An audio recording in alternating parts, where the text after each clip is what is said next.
I want to go back to starting a concept. Do you usually go in with a clear vision of what the food's going to be like, what the mood is going to be like, what the kind of service is going to be like, following, of course, a market research, because you mentioned that. Do you do that as an entrepreneur, or do you go with a draft and then surround yourself with people that are professional in their domain or that you've worked with in the past and start to work on the details, if I can call these details, because each section is a construction site. Tell me a little bit about how you go from draft to an actual functioning restaurant. Yeah. First off, where's the coffee? I mean, there's no coffee. I'm just kidding. So it never is. You can never visualize the whole thing from the get-go. It's just a small idea. It's exactly a seed, and you watch this seed growing to be a big tree that gives you the best fruits. What is really addictive, and this is why I'm in this business, is the journey. And the moment that you see a space, the moment you have the idea what you can plug into this place, you start working. You embark on a trip with teams, and each and every team has its own speciality. You embark with a team of architects, and then you embark with the team of the branding. You embark with the team of the marketing, and then you embark with the team of hiring people. The HR department, and then throughout this process, you are visualizing the people in its active way. I'm working on a project right now. I have this vision.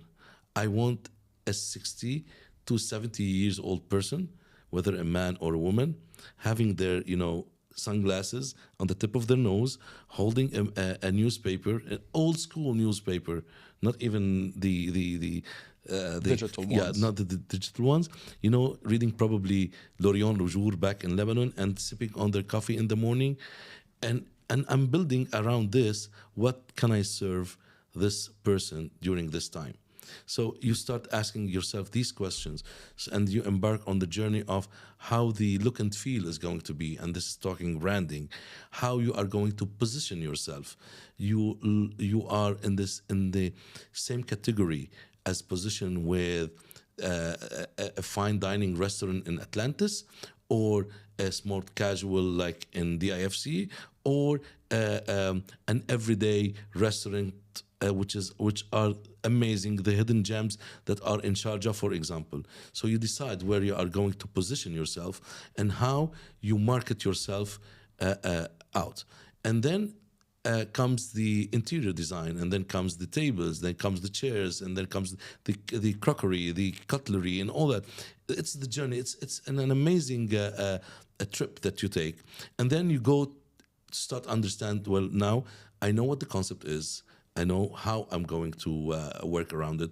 I know what would be the menu. And then you embark on another journey as you do your R&D research through books, through the internet and all that, into being inspired. And this is extremely important. I love this.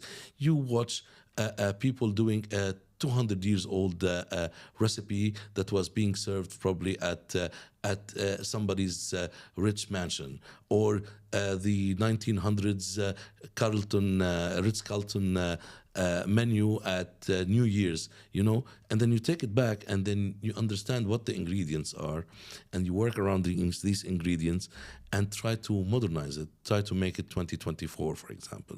And then you present it, and then you taste it, and then you take the feedback, and always accept the feedback, as I said a while ago. And then, is this going to work? Does this fall within the concept of that project that you're working at? And I'm working on a project on a French brasserie that is influenced by Les Gaulois right now. So you have to do the research. What did they eat back at the day? And what are the types of cheeses that they eat? And guess what? Cheese, back at the days, I'm not saying this is in 2024, desserts were for women and cheese was for men. Interesting. Yeah, and then what type of cheeses I'm going to do. And because part of their meal, at the end of it comes the cheese. Why? And you start to learn, and then you start to imply, and then guess what? You collect all this data and you create a manual with it. and you give this manual to your front of the house and you train them, and this becomes tools and means to sell your products. You are able now to tell the story behind each and every product that you have between your hands. And guess what?